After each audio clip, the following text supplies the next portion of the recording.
Off the Bench with Jacob Hester and Matt Flynn.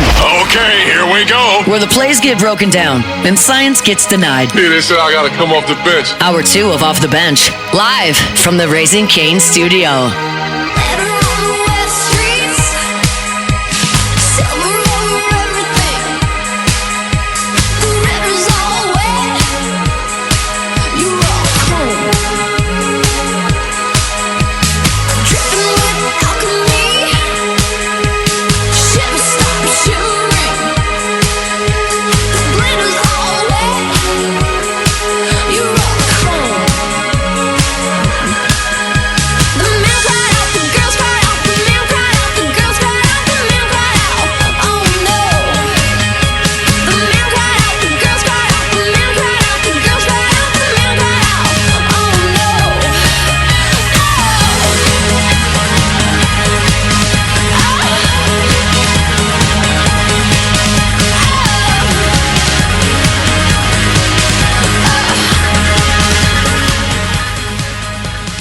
All right, welcome back in. Hour number 2 of OTB here live from the Raising Cane studio. Jake Flynn, Alondra Tate, all here with you on Checks the Watch again because I wasn't quite sure. Thursday morning, I don't know why I keep forgetting, but it's just that time of the year. By the end of the week, I'll be there. I will have that honed in, ready to go. Constant and never-ending self-improvement. Like that one time you looked at your watch to make sure it was still 2025? Yep. That's what I feel like right now. In the year of... All right, we'll continue our transfer portal discussion. As I mentioned, we were going to talk a little edge rushers here in this segment. So right now, you don't have a ton. You don't have a ton of production coming back, but Alondra Tate, you know what you didn't have last year either? Production coming back. Not a lot. Your leading sack getter at the position had 2. You brought in 2 portal guys, and they had 3 sacks together. It's not great. DJ Pickett had as many sacks as the leader as far as edge rushers. He plays corner at a pretty high level. Yep. You got to go up in production there. I mean, your leading sack getters were linebackers. That can't happen. I mean, one was Matt's favorite position, a star, your leading sack getter, and it was 4. It's a linebacker. Like, it has to go. The production there has to go way up. It's something we probably didn't talk a lot about a year ago. And look, I know that Blake's going to bring guys from everywhere. You're going to have a lot of pressure, and so some of that is going to, be some zone pressures where you have a guy dropping on the backside. Some of that. But if we went and watched the tape with the defensive coaching staff, I mean, they would agree with that assessment. Like, that position group didn't get talked about enough last year. It needs to be talked about more in the portal here in this cycle. And you've got a couple of young guys. Like, I love Gabe Relaford's game, but he's coming off an injury. And Gabe Relaford is a different type of edge rusher as well. So you need somebody that on third down comes off the edge like his hair's on fire. Hey, can you imagine Baker's defense? As good as LSU's defense was, it always had these games where, the offense that we were playing against, had some moments where they looked like they figured it out or have success against LSU's defense. We saw, Vanderbilt. We saw the bowl game. Like, there's different ways. Like Baker can put the guys in the perfect position, but at some point you got to have some guys make plays if you're not getting a pass rush. So can we all imagine if we can hit a couple of these guys in the portal and improve that pass rush, how effective Blake Baker and that defense is going to be? So that's like you're a really good defense all year long in the SEC, but you don't really have a consistent pass rusher, right? Which is pretty impressive to do from the rest of the defense. Yeah, and you're having to be very creative, and you're probably having to send maybe a little bit more at times than you would like to create that pressure. Now, like, Blake Baker's going to be very aggressive, and he does a great job of knowing when to call a corner blitz. You can't just continue to call it. You got to make sure you find your ways in a game, and he does. But it's also pretty nice to get pressure when you're just bringing 4 sometimes. Yeah, it's great. Obviously, and I don't think we're talking to people that are educated in football and watch a lot of football. So it's obviously a huge benefit for a defense coordinator to be able to get pressure on the quarterback with just rushing 4. Now, Blake Baker's aggressive nature, his tendencies to be aggressive and to blitz and to create confusion and bring it to never let the quarterback know where they're coming from, but he knows that they're coming. Well, a great changeup to that, of course, is to act like you're coming and not, but then still be able to get pressure with a good edge rusher. So even if it's just one guy that is dangerous, that other teams have to double team or chip or thump or whatever it is, or spend a little extra time worrying about during the week lead, even if it's just one guy, that can make all the difference for the way Blake Baker can construct and his game plan and execute his play calling, because it can make all the difference for a guy like that. Being aggressive, the ultimate changeup on an aggressive person is to do the old double deke. You know what I mean? Act like you're coming, you're blitzing, you're bringing pressure for a quarter and a half. Then all of a sudden, when they got a score at the end of the second quarter, 2-minute drive, whatever it is, you think you're coming and they drop in, but you can still get pressure. So it's one guy can make a big difference for Blake Baker. I actually think you can make the argument that position group, I'm talking about as a whole, defensive tackles, edge rushers, probably, as far as talent, might have had the least to work with a year ago. As far as what they wanted to get done defensively as well. At the defensive tackle position, you were recruiting guys that really were more made for an odd front. I mean, they were kind of like zero-nose body types, and you weren't playing a zero-nose. That's not what you were doing, right? You're playing an even front. So you need some guys that are way more twitchy than what they had. And, look, those guys worked hard. And I thought Guillory had by far his best season in an LSU uniform, and he continued to get better. And you can tell Kyle Williams did a hell of a job coaching him, but they needed a different body type, and they went and got those guys out of high school. They've gotten a guy like that from Clemson, so that position group. But Tate, I know you put together kind of a list of edge rushers. We mentioned that you've got a couple out of the SEC that are going to be on visits here, and LSU has a pretty good chance of maybe landing one of these edge rushers. Yeah, so Chaz Coleman, he was one of the first visits on campus. Now, he left without committing. A lot of people thought it was going to be Ohio State. As of today, he hasn't committed there either. So that one does seem like a two-man race, but Chaz Coleman from Penn State, I mean, he's one of the premier edge rushers in this transfer portal class. Jordan Ross is actually on campus as we speak from Tennessee. I mean, he's a guy that he's had only a sack and a half in his career, but 6 tackles for a loss at Tennessee in 2 years. He's a guy that a lot of people are high on. John Henry Daly, which first off, if you can get a thick white kid that looks like this named John Daly, you take him. It was announced yesterday. Does he play with a cigarette in, like the other John Daly? He kind of looks like John Daly. Now, the last name's spelled different, but it was announced yesterday afternoon that he is planning to visit LSU. They don't have the date figured out yet, but John Henry Daly at Utah, I mean, he's more than just a fun name. 17 and a half tackles for a loss. That's a great comment. He is 17 and a half tackles for a loss, 11 and a half sacks last year at Utah on a really good Utah defense. Yeah. That's a guy. Yes, 11 and a half sacks, 17 and a half for a loss. That's a guy that if you get him on campus, you can't let him leave. I mean, that is a must take. Damon Wilson in the portal from Missouri. So, Matt, he almost has SEC experience, as you would like to say. He had I think Matt gave himself over to Missouri a little bit this year. Did you? A little bit. A little bit more. You did. Towards the end. Yeah. We're doing the coaching search. Okay, I gave myself over. There you go. He had 9.5 sacks in Missouri a year ago. Yeah. He's a guy in the portal. He has SEC experience. Now, I threw these names in here because you need bodies. Potentially a package deal because twin brothers from Florida State are in the portal.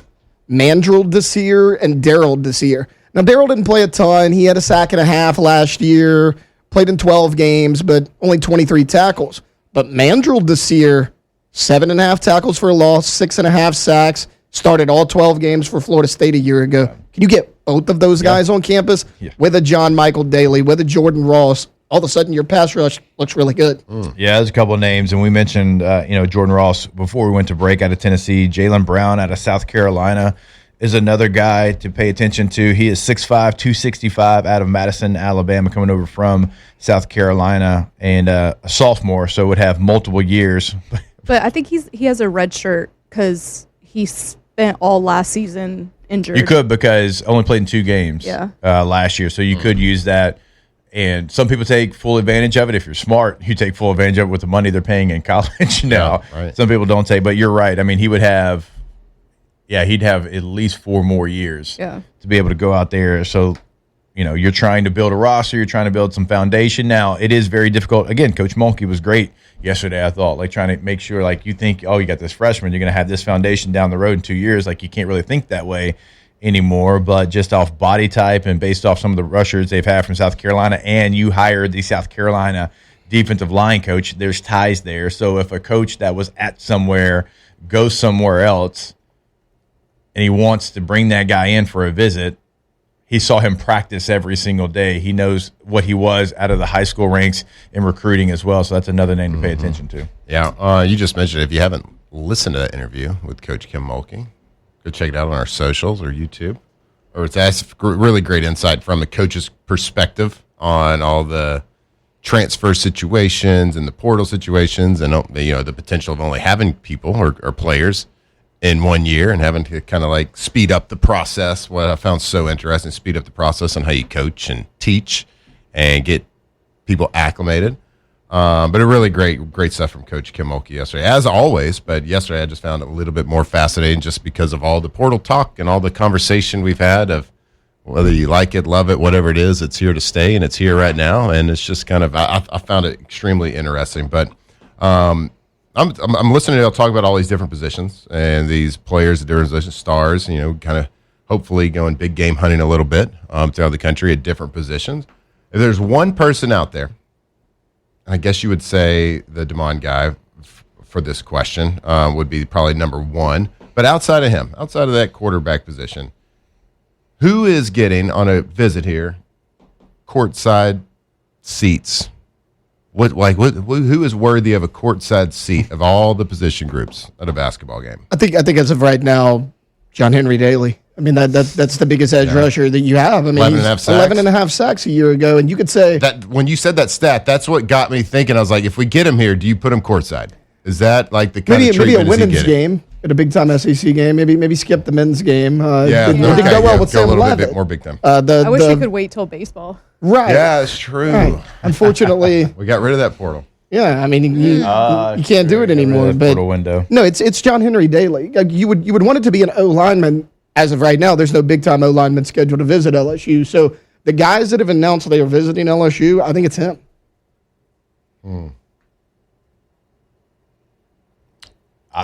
Right now, hell, they can all sit courtside. Every single one of them. Shoot, yes. Like, get the front row and get every offensive lineman in the country that, like I said, has an O and an L next to his name. Yeah. Put him courtside. I think Lane Kiffin needs to stay away from games for right now, though. It's true. I told y'all. Yeah. Bowl game, Lane Kiffin in attendance, lost. Not for the game. Whole game. Women's basketball game, lost. Men's basketball game the other night, Yeah. And the game they were favored by like 7 points. Yeah. Yeah. Just make sure it doesn't carry over to the football field. He's over. Also, since he's his been tenure. to games though, men and women both 0-2 in SEC play. Ugh, That's true. not a good. I was gonna put it on because the lack of wearing anything that says LSU on it, but he did wear a half LSU hat Yeah. the other day. It was No, I saw Kinda looked like he Trey was forced Wilson. to a little I saw bit. Oh, yeah, Trey he had Wilson's the- photo. He had the LSU visor, the LSU shirt. he A finally- photo? Hey, Yeah. Matt, But it the wasn't gear public. came in. The gear came in. The gear came in. Came Finally in. got Yeah. his size. It was on back order, but it's here. I don't know, maybe he likes a special I'm talking about. visor. I'm just talking about out in public though. Like the pictures are the facility, right? Yeah. I don't care if he wears LSU stuff out in public. I would like for him to do it when recruits are on campus. You want him to get an LSU leather jacket? Could we I send think him? in his brain he's just like, A bomb- I'm gonna wait till bomber? Ole Miss's season's done before I publicly show my affection. Could we send him an LSU starter jacket on us? Yes, that's a great I mean, idea. I think he'd actually like that. Yeah, I think anybody would like that. All right.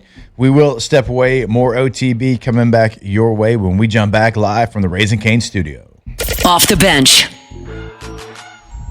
All right, go to BoujoseElectrical.com. When you go to the website, always remind you, top right corner, get that free Generac quote. Click on that. Have them come out. Check out your space, kind of show you exactly where they would put that whole home generator and give you that ultimate peace of mind. If you got bad weather, if you don't have it, it's like, man, are we going to lose power? We've got this coming up. We're hosting on Saturday, and if it's raining and the power goes out. Well, when you have that whole home generator, that peace of mind is just a game changer. It's more power, it's more protection, and no matter what the situation is, immediately it is going to kick on. So in the 985, give them the call at 397-1562. In the 225, it's 300-9389. BujosElectrical.com. Yeah, I think this last year was pretty decent from like keeping power at our house. I think we were down a couple of days, but the year before that, I think we were down like 12 or 13 days total. So get that peace of mind, protect your home, protect everything, keep the lights on. BujosElectrical.com. Just one more tear to cry, one teardrop from my eye. You better save it for the middle of the night when things aren't black and white. And the troubadour, remember 24. Locked in on LSU football 24/7. You're listening to Off the Bench.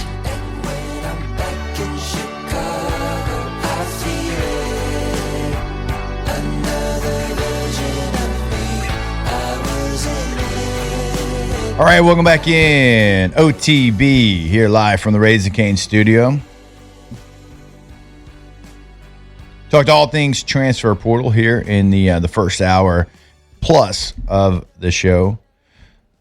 You've got 10 days left still in the portal cycle to be able to see who you can bring in, see who you can add to the roster.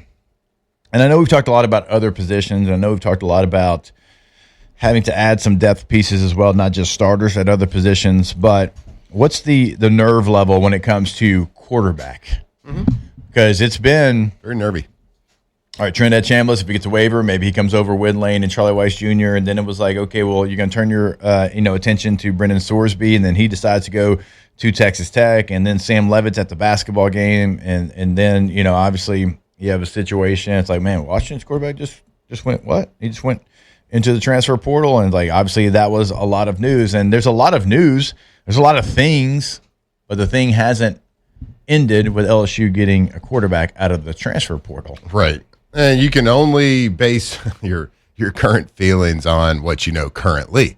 And currently, we do not have a quarterback. And, I think is it fair to say that a wrench got thrown into all this when Ole Miss won?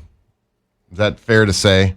Like, had Ole Miss not won this last game, how different does this portal class look? I would probably think that it looks a lot different. But they did win, which, who expected that? So it looks different. Now you have to kind of go to plan B, and how flushed out was plan B? I don't know. I mean, maybe they have a perfectly clean plan B, C, D, whatever it is, but it remains to show itself thus far. So all we can judge our feelings on. And you asked me, can I gauge your temperature on the quarterback position right now? And, I mean, if anybody's saying they feel great about it, they're lying, because we don't have one. I mean, you felt really good. Like, what the heck happened with the Sam Levitt situation? What the hell? How do you let him leave?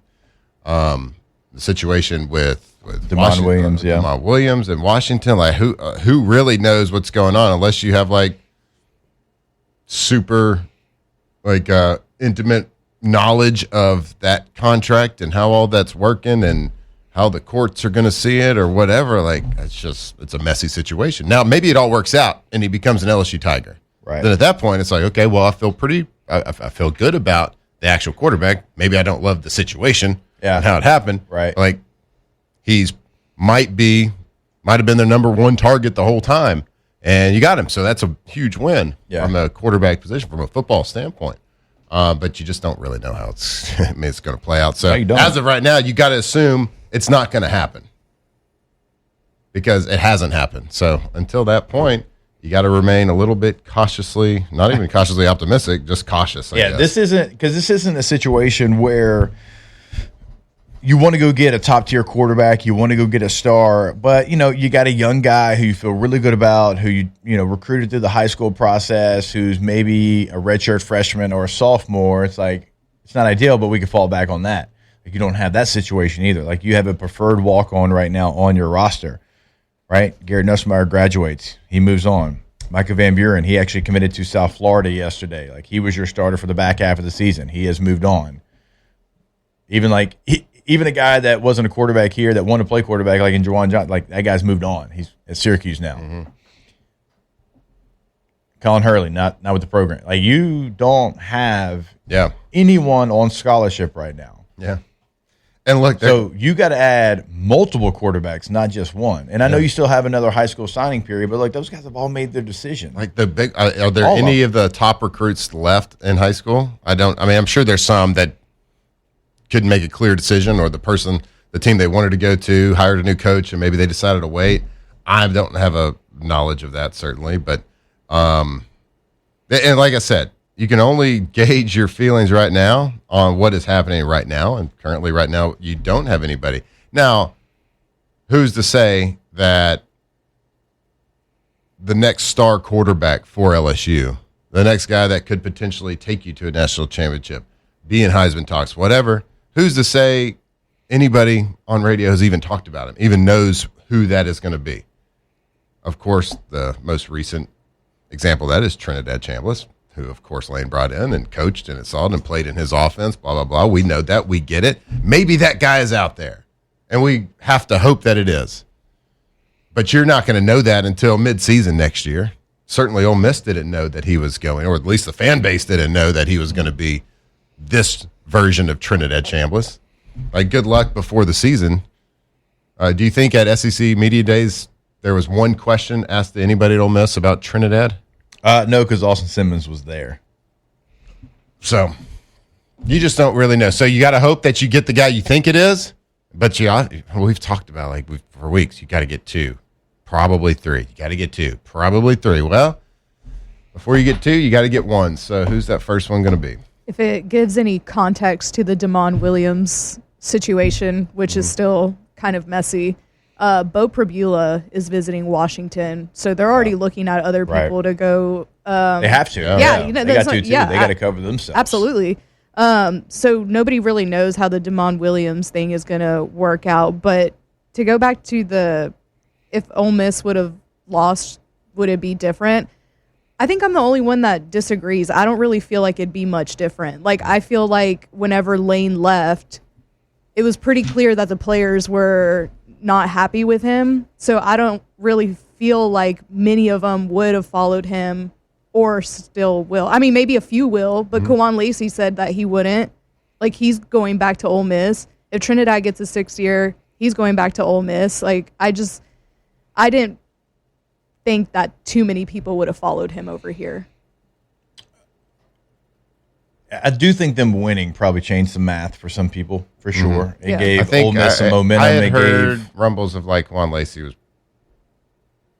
like a maybe, or he was. He was maybe. Yeah. A strong maybe. Yeah. But like throwing and who knows if Trinidad gets a 6 year. So like we keep throwing that name out there like it's going to be for sure. I was waiting to bring this up, and we were talking Ole Miss Miami, but since we're doing it now, it doesn't look like he's getting his waiver. Yesterday, they applied the easy way. They applied for the third time for his waiver, which means he's already been denied twice. And I don't know what new information you're going to provide at this point. So it doesn't really, I kind of never thought he was going to get it. I mean, and maybe he does. Like, it makes sense that he would, because what the NCAA just kind of allows everything, but also he doesn't have a leg to stand on in this argument. The whole Diego Pavia situation, which is what Joey Aguilar is trying to do as well, is I played JUCO. Right, which is not NCAA. He didn't play JUCO. Yeah. Played Ferris State, which is on the FCS ranks, but that's not JUCO. Like, sorry, bud, too bad. That was kind of my thought the whole way, and he's already been denied twice. So, now that it ain't going to come easy. Yeah. Also, just if anybody was wondering, LSU proposed Brendan Sorsby a $3.5 million NIL guarantee through MMR. Yeah. So on top of whatever the revenue share was, which they got to get that cleaned up. that can't be a thing. That they're trying not to make that a thing. But Yeah. I don't know how you do it because I think that I saw the contract too. Was that Delhi? Delhi, Yeah, Delhi had that because he talked like that whole situation. And I'm not. This isn't an. If you don't follow Ross Dellinger, by the way, go follow him right now. Nuggies. Yeah. Nuggies. Like he's in his element right this moment. Nuggies. So like this isn't like an LSU thing, but like with the revenue share and then a contract with the NIL guarantees, especially multi-million-dollar guarantees. Like I know there's supposed to be a clearinghouse, and we've said it for like the whole offseason and during the season. Like good luck clearinghouse, like trying to prove what a market value is because a market value is technically what somebody's going to pay, but the spirit, like that's not the spirit of what they're trying to, like they're trying to avoid that from happening. Yeah. This is like the loophole. We're going to revenue share, like close the loopholes in college football. Like I get it. And if it works out for LSU, like we all cheer and celebrate, great. And I want LSU to, whatever. But I'm just talking about from a college football standpoint. You can't like, that's a danger. That's a slippery slope right there. And like, I thought that tweet from Delhi yesterday, seeing that, like that hit me hard. I was like, oh my God, like that's exactly what they're trying to avoid. Yeah. So I didn't particularly like that very much. Going back to your asking the question about the high school quarterbacks and who's still left in February, the highest ranked unsigned quarterback right now is Miles Teodecki, a 3-star out of Texas. He's the number 40th overall quarterback, and he's the only quarterback in the top 70 that is not signed with a school. Yeah, and I think he's probably an A&M. Yes, I mean he's from Austin, Texas. He's Plug a and play. Texas guy. Let's go. Let's joke. So you got to go get at minimum two.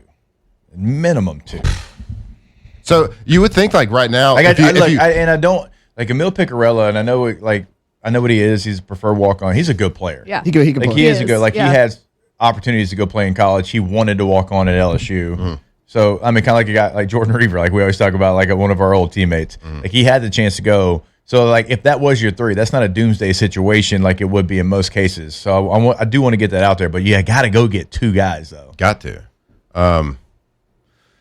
And I know, like, if like one of the coaches was listening to the show, they'd be like, "Man, these guys just got to trust the process." And I get it, but it's like you would even think like if you haven't signed like your main guy, like one of the top guys, your D'Amato, your Sam Levitt, like if you haven't signed that guy, it would make it a little bit easier to go sign who you would like the other guy, right? A smaller school guy, a guy that's not as highly ranked that you're gonna say, "Hey, going to compete." I don't really know if we're going to sign these guys, so it could be yours.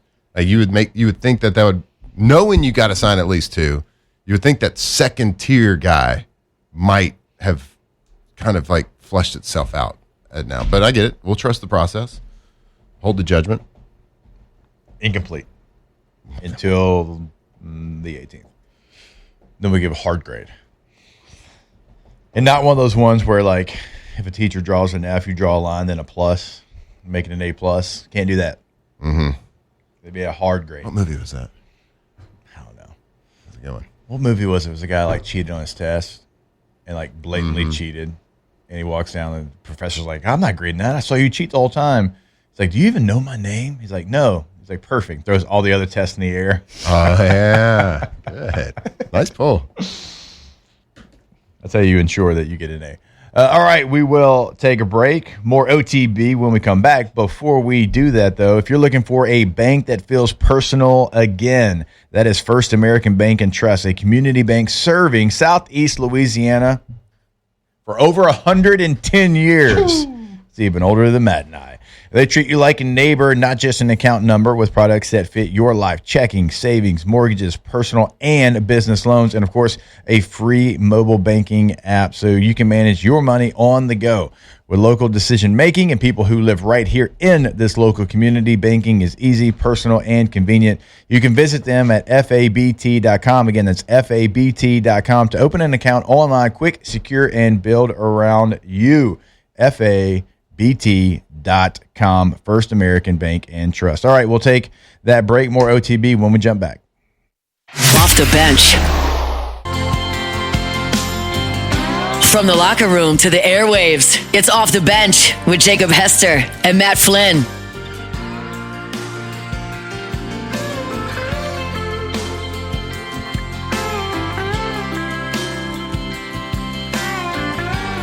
All right, welcome back in OTB. It is a new year. It is a new you. And Oshner Health says that the key to sticking with your 2026 wellness goals is keeping them doable, not daunting. We all know you want to get in shape, got great plans. A lot of times by February, the gym's empty again. And it's tough to stay on schedule. Well, with Oshner, they say, you start small, you build momentum, and then you stay consistent. Set smart goals, be specific, make them measurable, keep them achievable and realistic, and give yourself a time frame. Small wins matter. They add up fast. And Oshner also recommends simple morning habits, like staying hydrated before coffee, getting protein early in your day, planning meals, and strength training a couple of times a week, especially when you get over your Mike Gundy age. Start simple, stay steady, and make 2026 your healthiest year yet. And you can do that with Oshner Health. And again, we've been great partners with them over at our Elite Training Academy. And if you want to go get in shape for the new year, man, there's so many different ways they can help you out. So go find out more information with Oshner and Oshner Health. We got actually games tonight, like a game tonight, a game tomorrow, and then we got the NFL playoffs this weekend. Like real ones. Like actual games still going on. God, I'm always so excited to just talk about football. It's funny because not only are the LSU coaches coaching Ole Miss, the Cal head coach is coaching Oregon, and the Kentucky head coach is coaching Oregon too. And it was like yesterday, like, can we maybe not play games when there's a portal window open when we're with new teams? But that's is the national championship after the portal window closes. Let's see. I think it is the day after. When is the championship? I think it's the 19th. Oh, then yeah, the it's day after. That's the day after it closes. But they get a couple extra days. They get five if you make the championship. Yeah, sure. There'll be a lot of people left at that point after the portal's been closed. Sure. You got to be in there. You just got to be in there. You can still make decisions. You don't have to have your decision. They get 5 extra days for. Does that mean everybody in the portal gets 5 extra days? Those players on their team have 5 days to enter. Yeah, got it. And then it's a free for all for. So like of all the things that we are talking, and maybe maybe it doesn't happen. Maybe it doesn't. But let's say when Ole Miss either gets eliminated or wins a national championship, there's going to be some players from Ole Miss. I don't know who. I don't know how many. I don't know if it's going to be stars. I don't know if it's going to be guys you've never heard of. There's going to be guys from that roster that want to come be with either their old head coach or their old position coach. You got to think somebody. Like I think them beating Georgia threw a wrench in everything, and it's going to be a lot less. I agree with that. And I also think Ole Miss is doing everything they can for sure to screw with Lane. Right? They are calling literally everything. I mean, they're being petty, and we're here for pettiness always, especially in sports. It's great. Pettiness is fantastic. Sports is reality television, and we're here for the drama. We got it. So it's fun when people are petty.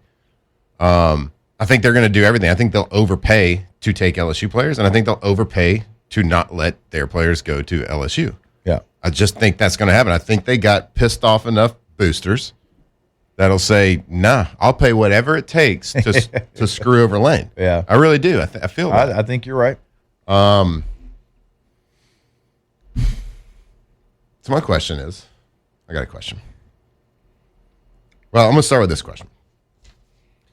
If Ole Miss wins a national championship, okay, does that, and you can't give me an incomplete on this. You can't give me, I'm not going to give it a grade. I'm not going to answer. You got to answer.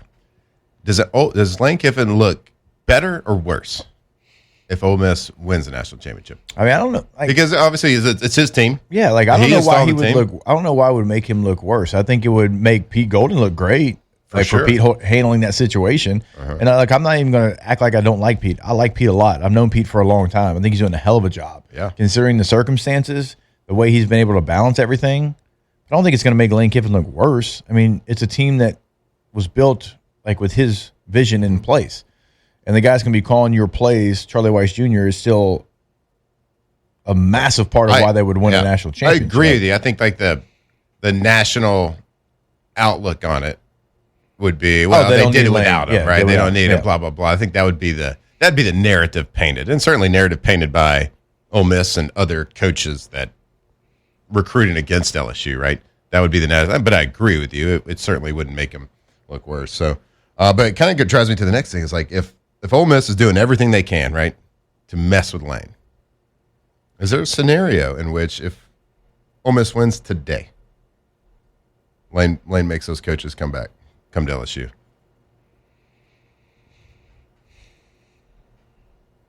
I don't think Charlie Weiss Jr. is coming back until it's over.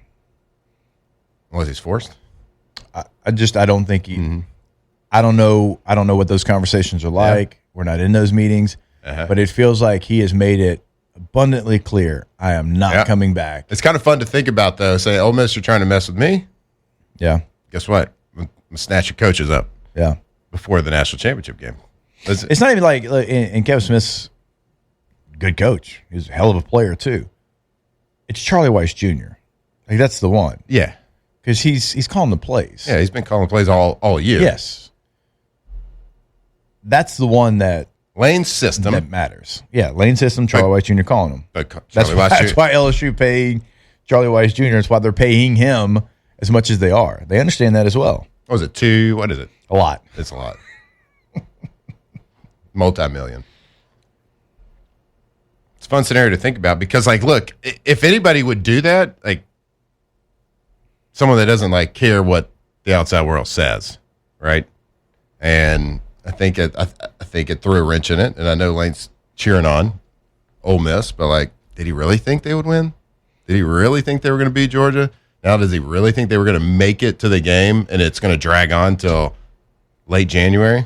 I mean, it wasn't unspeakable that they would beat Georgia. I don't think they thought they would. It wasn't like a favorite to do it. No, but they had a double-digit lead against that team and to start the fourth quarter. So like in the regular season in Athens, so it wasn't like unimaginable that they couldn't get it done. But no, I mean, I don't think anybody did. I think they thought, okay, they play this game and the coaches would be back and they'd be here for the full portal cycle and maybe you get a player or 3 or 5 or I don't know how many from Ole Miss. It is certainly like it hit reset. Yeah. It changed the math on them. Is it unthinkable, though, to say if they win tonight that those coaches wouldn't be there for the national championship? Didn't the AD say after the last game that they're taking it week by week? He did, and there's going to be 2 that aren't there. Tight ends coach and receivers coach. They're in Baton Rouge. Maybe Kevin Smith's not there. Charlie Weiss Jr. is going to be there. I mean, he's made it clear. Lane's made it clear. Pete's made it clear. He's going to be there. I would hope so. And I don't know how much that's affected anything because he's also been back in Baton Rouge and been a part of some of these visits for these quarterbacks. I mean, I would certainly hope so. And I know what most people would do in that situation. Yeah, absolutely. But the fact that, like, kind of got to think about it, it's kind of funny. Let's talk about the game when we come back.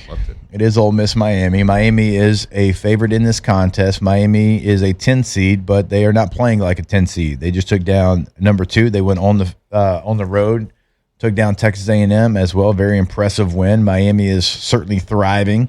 We'll talk about the Fiesta Bowl when we come back here on OTB. Off the bench. All right, go to centralplumbing.org. Always remember, if you have an emergency, 24/7, 365 weekend, game day, holiday, doesn't matter. And take down this number. It is a new number, 225-500-0774. Again, 225-500-0774.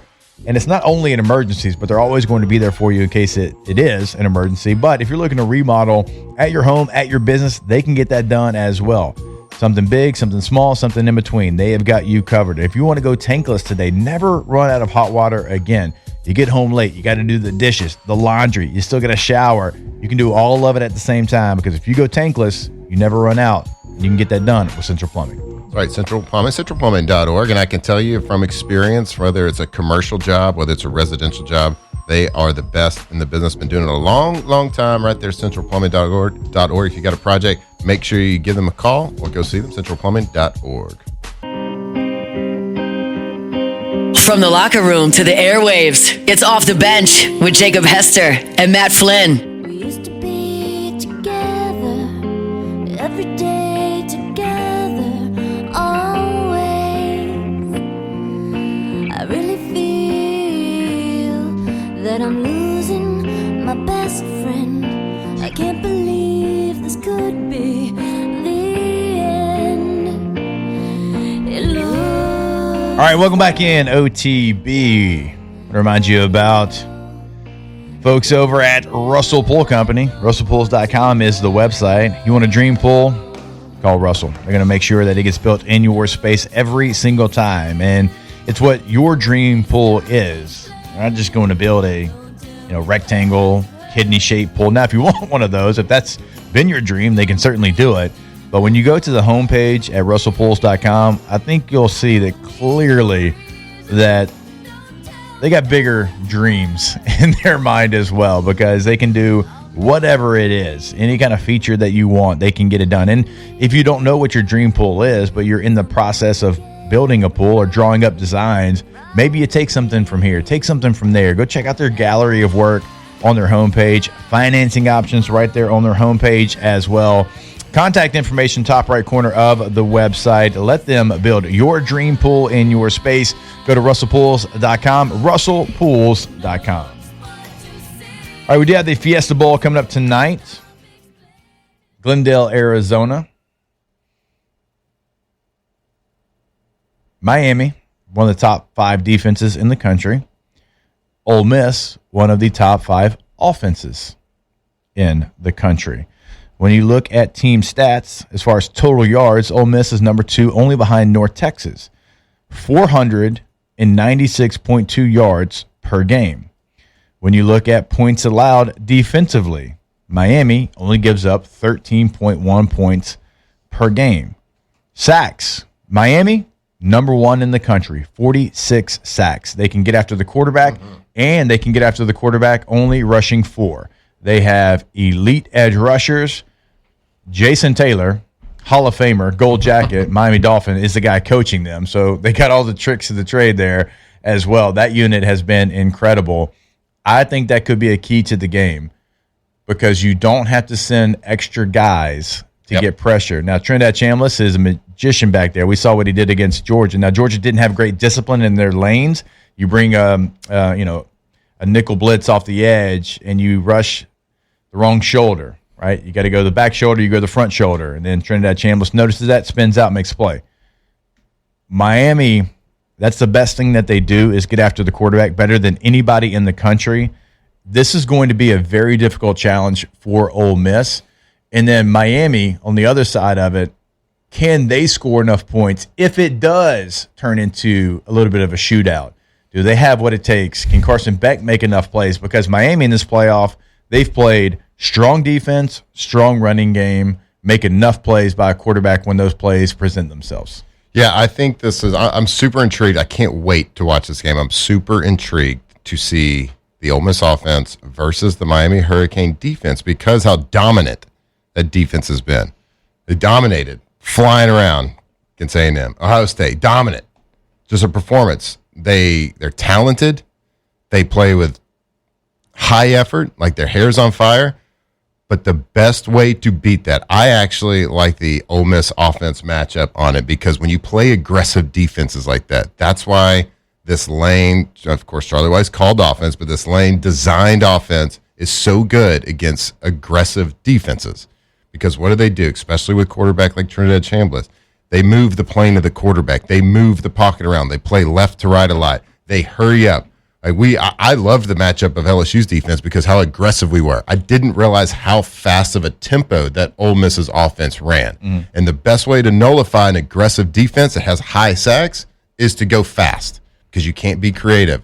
You get the defense tired. You get defense that's tired. And then, of course, you don't just sit in the pocket. He moves left to right a lot. They change the pocket, not just like traditional sprint outs, but they pull guys and they get blockers out on the edge so he can throw it from not just a traditional pocket. So what they do on offense for Ole Miss does on offense, I feel like it's going to give Miami's defense a lot of problems. And they're not going to be used to that. I think I like the matchup. I think it's going to be a great match. Like I could be completely wrong on this, but I think Ole Miss surprises people against this. I think they give Miami the most problems that they've had so far in the playoffs. Styles make fights. Styles make fights. Who's going to dictate it? This Styles is so intriguing to me because that is complete opposite. That is why this offense is great. That's why Lane Kiffin was so sought after. Was because their offense, how they perform against good defenses, and the style of which they play in, the speed is just hard to practice against and hard to prepare for, and hard to get your body right for that. All right, we'll take a break. More OTB coming back your way. We got munchies and everything in hour number 3. Off the bench. All right, go to Rouses.com. When you go to Rouses.com, check out what location is nearest you. And if you're listening to us here in the Gulf South, chances are there's one right near you. And once you find out which location is near you, what do? Well, you find those weekly ads. We've always got incredible specials going on. And right now, I don't know if you've ever had their king cakes. They're incredible. And not just like one king cake. Every flavor of king cake that you can imagine, including the Dr. Pepper king cake. Man. If you're watching us on YouTube, you see that right there on the homepage. But if you're going to just grab, a dinner for the family, it's incredibly easy. They've got it already set aside for you, the sides, everything in their own container. Go find that location nearest you at Rouses.com. Yeah, how about the hours, too? The hours, they're open early. They stay open late. So whenever you need something, an emergency pops up, and you got to I forgot this ingredient, make sure that you know where your local Rouses is. Go check out Rouses Market.